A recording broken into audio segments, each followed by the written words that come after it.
Good morning. Welcome back into Wake Up America. I'm Rob Finnerty. Today marks 1 week since the tragic shooting in Uvalde, Texas that took the lives of 21 people. Wakes and funerals will take place throughout the week as new details about the shooting continue to come out. Joining us now for more, a spokesperson for the National Police Association and current law enforcement trainer, Sergeant Betsy Brantner Smith, back with us, and senior law enforcement analyst and former senior FBI officer Mark Morgan here once again. Great to have you both on. Good morning. Good morning.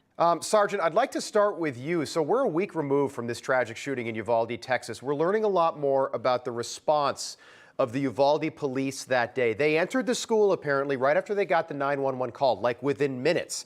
Then they left the school when the shooter started firing back at them. They waited a full 78 minutes outside of the school until it took a member of the Border Patrol. He went in and took out the shooter himself. 78 minutes. They were getting calls from teachers inside the school, 911 calls during that 78 minutes. That's how bad this was. What, in your opinion, went wrong here? Well, what we've got to look at is the incident command system that was in place. Now, understand the chief of police of the school district police, not Uvalde PD, was calling the shots, no pun intended, in that situation. And he, after they went in and started taking fire, he is the one, we are told, that called this a hostage situation, not an active shooter situation, and had everyone stand down. Now, again, we are still looking at the details here as to what happened, but we've got to look at the training that this commander had. Understand, he was just elected to the city council. So he's not only a police chief, but he's a politician. So I'm hoping in the investigation, we're going to look at that and what happened. And understand, when they buttoned up that situation and he declared it a hostage situation, and we don't know where he got his information, it wasn't one Border Patrol agent. It was BORTAC. It was the Border Patrol SWAT team, if you will. And thank goodness they were there. Entry. This is Texas. We've got a border crisis. These folks live in Uvalde, not that far from the border. Thank goodness this were there, or this 78 minutes could have gone on a whole lot longer. But think about 78 minutes. That's well over an hour, Mark. That same police chief is now being criticized as well. He was supposed to be sworn in tonight to a seat on the city council. The mayor in Uvalde putting that on hold, maybe permanently. But at least 19 Uvalde police officers were outside the school while this was taking place over the course of that 78 minutes. 19. What went wrong here? Yeah, so Rob, I think there's something very important Betsy said is a couple of times. She's right. There's a lot still we don't know here. And so while we should be asking questions, that's absolutely correct.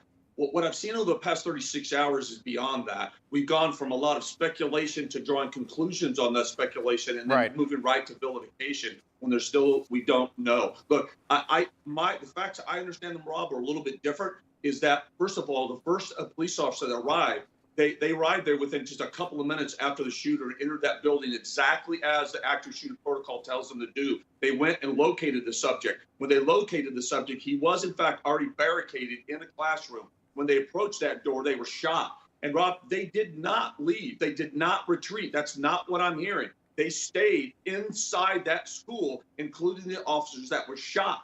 And think about this. Look, I'm a former SWAT operator, Rob. I made hundreds of entries going after some bad guys. Yeah. And the truth is, those original officers, they had soft body armor. 223 rounds would have penetrated them easily. They didn't have a ballistic shield, nor did they have any tools to do an effective mechanical breach on that door. I know those door systems well. For example, real quick, I know we have limited time here, but hinges. Hinges were on the inside, not the outside. The casing around the door is reinforced with aluminum and steel. That makes it almost impossible to breach without tools.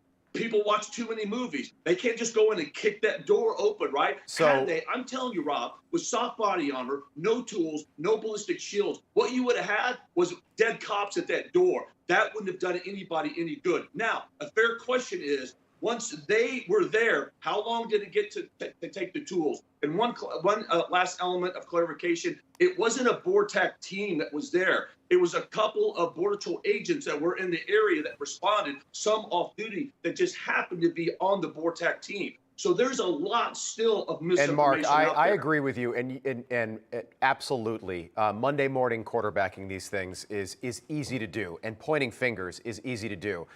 There are 21 families that don't want answers. They deserve answers, and 78 minutes to me just seems like far, far too long for this to go on. But obviously, we are still continuing to learn. What was it, Mark, just a quick follow-up, about this Border Patrol, this specially trained Border Patrol agent who, by all the reporting that I've seen, by every account, basically he took it upon himself to go in there and take out the shooter? So what did he do right that the police apparently were unable to do or unwilling to do?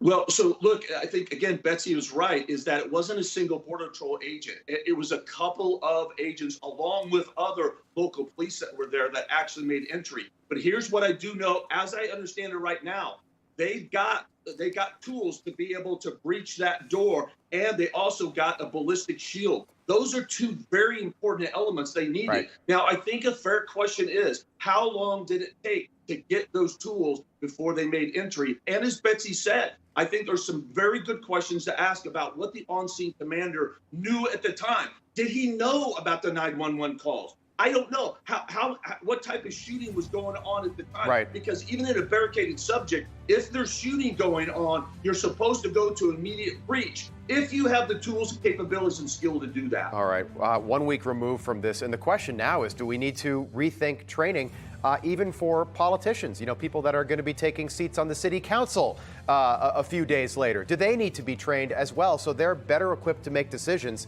and not have a 78-minute delay? Sergeant Betsy Brantner Smith, thank you so much for being with us. We appreciate it. Mark Morgan, always great to have you on. Thanks for the expertise.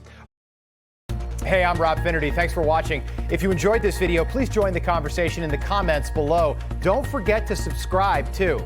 Hit the bell icon to be alerted to breaking news. And remember, there's a whole lot more on Newsmax TV, America's fastest growing cable news network. Newsmax TV, where real news for real people.